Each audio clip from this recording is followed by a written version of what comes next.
और UP board के लिए बहुत इम्पोर्टेंट है। ये सब क्वेश्चंस बहुत सारे ईयर्स में आए हैं, ये जैसे क्वेश्चन है, और नंबर 3 है और ये आपका 4 है। ये क्वेश्चंस जो है बोर्ड में कई ईयर्स में आए हैं। देखो किस थ्योरम पे लगते हैं। एक थ्योरम है कि e की पावर kx ब्रैकेट के अंदर के एफ एक्स प्लस के एफ डैश एक्स क्या है, e की पावर kx के एफ एक्स प्लस के F dash x D x. अगर हम इस बात की इंटीग्रेशन करें इस बात का, तो बताओ हम इसका इंटीग्रेशन किस तरीके से कर सकते हैं। ये आपकी थ्योरम है, इसी थ्योरम से ये सारे क्वेश्चन बन जाएंगे। आप ज़रा बताइए, अगर हम इस थ्योरम या फिर इस ऐसे क्वेश्चन को इंटीग्रेशन में किस तरीके से बनाएंगे, तो आपको बता दें हम कि जब आपके पास दो फंक्शंस होते हैं इंटीग्रेशन में, तो एक को फर्स्ट और एक को सेकंड मान करके बाई पार्ट एक केस होता है, उसके अकॉर्डिंग इंटीग्रेशन करते हैं। अब अगर हम इसको इस तरीके से देखें कि अगर हम इसका इंटीग्रेशन करें तो हम इस तरीके से करेंगे, इंटीग्रेशन e की पावर kx के साथ पहला वाला पूरा पार्ट क्या आएगा, के एफ एक्स, इसका इंटीग्रेशन अलग कर सकते हैं, प्लस इसी को लगा करके ये पूरा e की पावर kx इंटू में के एफ डैश एक्स, ठीक, इसका इंटीग्रेशन हम अलग कर सकते हैं कि नहीं। अगर हम इन दोनों को अलग अलग करें तो इसमें देखेंगे ये आपका कौन सा फंक्शन है, ये आपका ये वाला एक्सपोनेंशियल फंक्शन है और ये आपका अलजेब्रिक है कि नहीं। कोई फंक्शन है अलजेब्रिक के फॉर्म। यहाँ पे देखिए, अगर ये आपका एक्सपोनेंशियल है तो शेष आने वाला ट्रिग्नोमेट्री अलजेब्रिक या कुछ भी हो सकता है, लेकिन कहने का तात्पर्य यह है कि ये वाला तो आपका एक्सपोनेंशियल ही है। इसको हम फर्स्ट और सेकंड के रूल में करते हैं। एक काम ये होता है कि जो आपका पीछे वाला टर्म होता है उसको आप छेड़छाड़ नहीं करते हैं। इस थ्योरम के अकॉर्डिंग पीछे वाले पार्ट को छेड़छाड़ नहीं करते हैं, आगे वाले को विस्तार विधि से बाई पार्ट वाले नियम से इसको हल करते हैं। तो एक काम करेंगे, के इसमें कांस्टेंट है ना, के कांस्टेंट है, के को बाहर कर लेंगे, इंटीग्रेशन करेंगे किसका, e की power kx into F x और डी एक्स का। इस वाले पार्ट को वैसे का वैसे छोड़ देंगे। तो देखिए कैसे किया जाएगा, आई इक्वल, यहाँ से देखो हम इस पूरे पार्ट को फर्स्ट और सेकंड के हिसाब से क्या ले सकते हैं, आई लेट के अनुसार e की पावर kx को सेकंड मान लेंगे, क्योंकि e वाले टर्म का जो इंटीग्रेशन होता है वो e की पावर x ही होता है। तो इसको हम सेकंड मान लेंगे। क्यों सेकंड मानेंगे, क्योंकि सेकंड वाले टर्म का इंटीग्रेशन होता है बाई पार्ट में। इसको मान लेंगे फर्स्ट, और हमारी बात को आप सीखिए, फर्स्ट को छोड़ देंगे नियम के अनुसार, सेकंड का इंटीग्रेशन, किसका इंटीग्रेशन, यहाँ से एफ एक्स को छोड़ देंगे, इंटीग्रेशन किसका, सेकंड पार्ट का, ई के एक्स का डी एक्स, ई की पावर के एक्स का, इसका हम कर लेंगे इंटीग्रेशन। आगे माइनस बड़ा सा इंटीग्रेशन, डिफरेंशिएशन किसका होता है, तो डी अपॉन डी एक्स, जिसको छोड़े रहते हैं, तो एफ एक्स का इंटीग्रेशन डिफरेंशिएशन हो जाएगा, और शेष का इंटीग्रेशन के साथ ई की पावर के एक्स और पूरे का इंटीग्रेशन।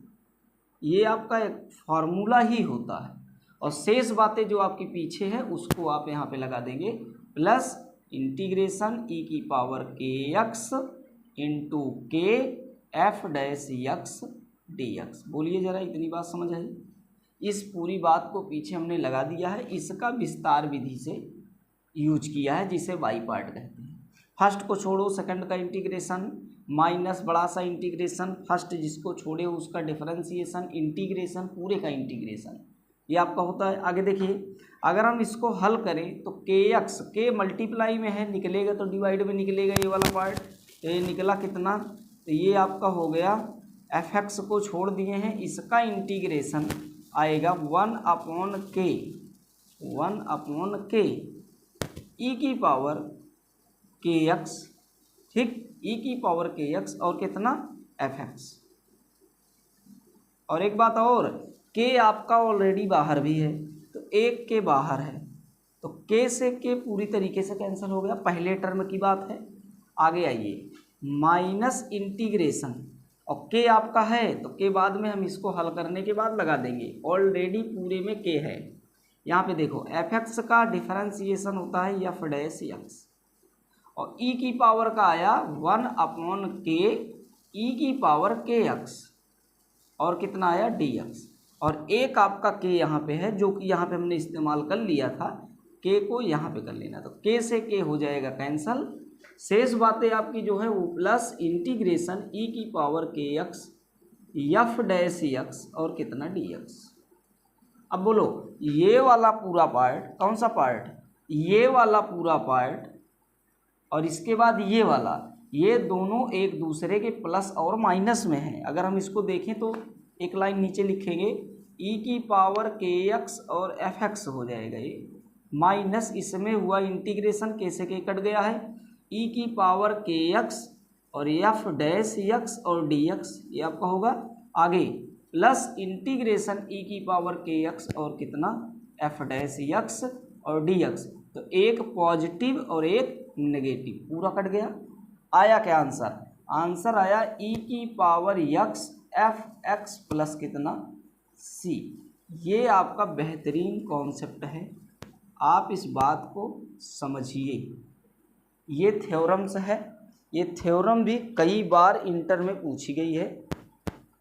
एक बात और कि यहाँ पे ज़रा देखिए आया क्या आंसर, आंसर ये आया कि अगर कभी ऐसा मामला आपके सामने आए, क्या आए, कभी ऐसा मामला आपके सामने आए तो उसका आंसर अच्छा के एक्स है, यहाँ पे के एक्स है, उसका आंसर ये होता है कि आप जो आगे वाला फंक्शन होता है जिसका डिफरेंशिएट हुआ रहता है पीछे, क्योंकि देखो ये एफ एक्स है, ये एफ डैश एक्स है, इसका मतलब एफ एक्स एक फंक्शन है जिसका डिफरेंशिएशन एफ डैश एक्स है।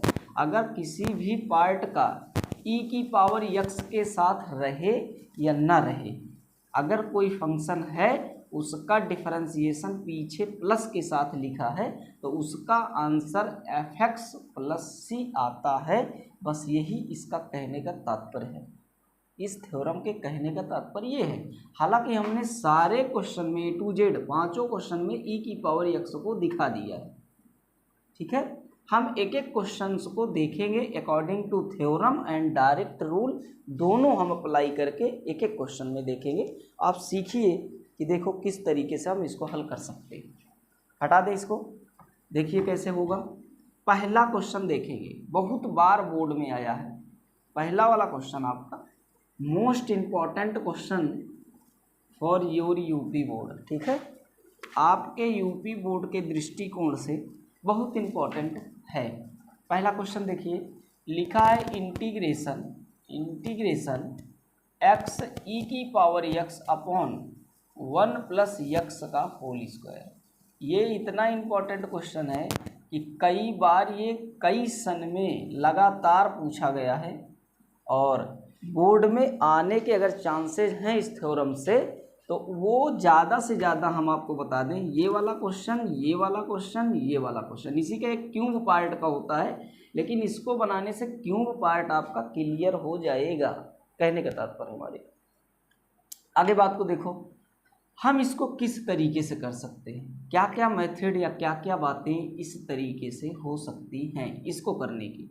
तो हम एक बात करें कि नीचे वाले जैसे अगर हम ऊपर को इतनी बात को बना दें, या फिर एक बात को समझो, अगर कभी रहता है कि 1 अपॉन एक्स है और कह दें इसका डिफरेंशिएशन बताओ, इसको मान लो हम कह दें एफ एक्स है हमारा, और इसको कह दें डिफरेंशिएट करो, तो आप कहोगे एफ डैश एक्स बराबर कितना आएगा पता है इसका आएगा -1/x²।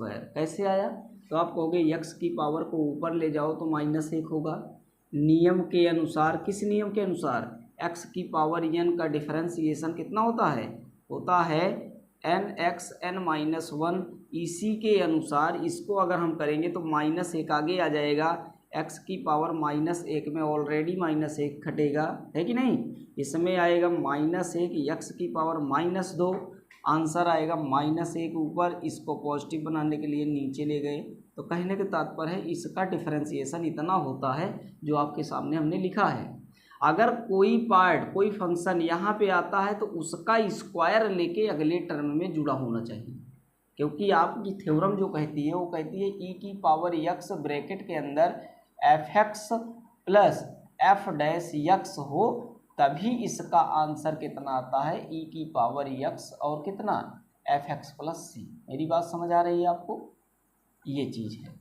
तो यहाँ पे जो रहता है उसी का डिफरेंशिएशन अगले टर्म में रहता है जो प्लस में। तो इसका अगर हम 1/x देख लिए या 1/x² देख लिए तो एक पावर ज़्यादा बढ़ाएंगे, ऊपर नेगेटिव कर देंगे। अगर यहाँ लिखा है 1/x तो अगले टर्म में क्या होना चाहिए? -1/x²।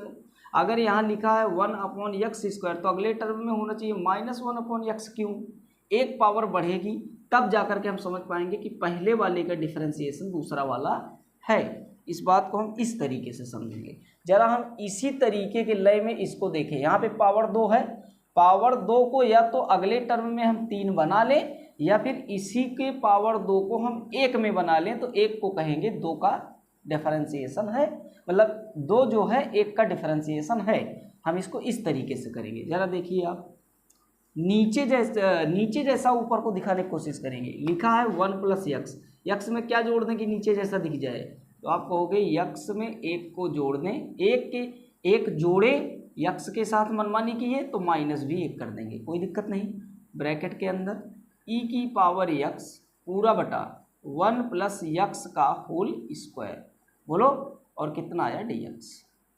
आगे देखिए, इसको हम 2 टर्म में कर सकते हैं। एक तो इंटीग्रेशन x + 1 को अलग कर दें, ठीक, और -1 पूरे का e की पावर x और कितना 1 + x का होल स्क्वायर dx, ऐसा कर सकते हैं। आगे देखिए, इस वाले को इसके साथ अलग कर सकते हैं। यहाँ से करेंगे इंटीग्रेशन x + 1/1 + x का होल स्क्वायर e की पावर x और कितना dx। आगे टर्म इसके साथ इसको कर सकते हैं तो -1/1 + x² का होल स्क्वायर और कितना e की पावर x dx। अब आप जरा हमारी बात को समझो, ये पूरी बात एक बात से कैंसिल हो गई, तो आया कितना 1/1 + x² पूरे का e की पावर x dx माइनस को यहाँ प्लस बना ले और माइनस को ले ले अंदर 1 + x का होल स्क्वायर और कितना e की पावर x और dx। अब हमने जो कहा था वही बात आ गई, वही बात दिख गई। देखो यहाँ पे ये आपका यहाँ पे स्क्वायर कैंसिल हो गया है। यहाँ पे पावर देखो 1 है ना, इस पूरे की पावर कितनी है? 1 है।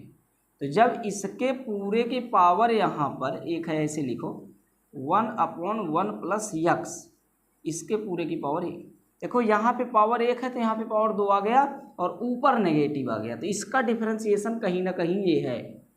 और अगर आप विस्तार भी करेंगे तो अगला टर्म अगले टर्म से कैंसिल हो जाएगा। यहाँ से इस प्रकार से देखें, e की पावर x को कॉमन ले ले, अंदर आया 1 + 1, ठीक, 1/1 + x प्लस माइनस का 1/1 + x का होल स्क्वायर और ब्रैकेट बंद पूरा dx और कितना इंटीग्रेशन i इक्वल, बोलो इतने में कोई समस्या? तो आप कहेंगे कि भैया ये जो है ये fx है, क्या बोलेंगे? ये आपका fx है और ये वाला पार्ट f डैश x है। अगर ना समझ में आ रहा हो तो आप निकाल के देख लीजिए, इसका डिफरेंशिएशन इतना होता है। क्यों? आओ देखते हैं कैसे होता है। लिखा है 1/1 प्लस यक्स का डिफरेंशिएशन करना है, तो हम इसको पूरे पार्ट को ऊपर ले जाएंगे तो आ जाएगा 1 प्लस एक्स की पावर -1 लिख सकते हैं। नियम के अनुसार -1 आगे आ जाएगा, 1 प्लस एक्स की पावर -1 आया -1 ये हो गया एक्स की पावर -2, नीचे आया तो 1 प्लस एक्स का होल स्क्वायर। ये आपका डिफरेंशिएशन है, ये आपका डिफरेंशिएशन है किसका, इसका। तो हम इसको क्या बोल देंगे, क्या आंसर इसका बोल देंगे, e की पावर यक्स एफ एक्स, क्योंकि यहाँ पे देखो लिखा है e की power x F X according to theorem. तो ये आंसर आ जाएगा, ये पूरा आंसर आ जाएगा, आपका आंसर आएगा e की पावर यक्स और एफ एक्स क्या है 1/1 प्लस एक्स, और प्लस कितना कैपिटल सी, ये आपका आंसर आ जाएगा। और आपको इस तरीके से लिखना है तो आप इसको इस तरीके से भी लिख सकते हैं, इसका आंसर ऐसे कर लें, देखिए जरा इसका आंसर आप ऐसे लिख लो, आंसर इसका आया e की पावर यक्स बटा एफ एक्स का 1 प्लस यक्स, ये आपका 1 प्लस यक्स और कितना प्लस कैपिटल सी। ये आपका जो आंसर है ये पहले क्वेश्चन का आंसर है, और हमने यक्स को नीचे जैसा बनाने की कोशिश किया है। देखिए वीडियो लॉन्ग हो जाएगा, आप एक सवाल को देखिए यहाँ पे बेहतरीन ढंग से, हम और सवालों को नेक्स्ट लेक्चर में बताएंगे जिससे ज़्यादा बड़ा वीडियो ना हो। और आपके लिए इम्पोर्टेंट थ्योरम है दोनों, बालाजी में भी है, RS अग्रवाल में भी है, NCERT में भी है और मनोहर रे में भी है। चाहे जिस बुक में आप देखेंगे ये सारी थ्योरम्स आपको देखने को मिलेगी। बोर्ड के लिए तो बड़ी इम्पोर्टेंट है।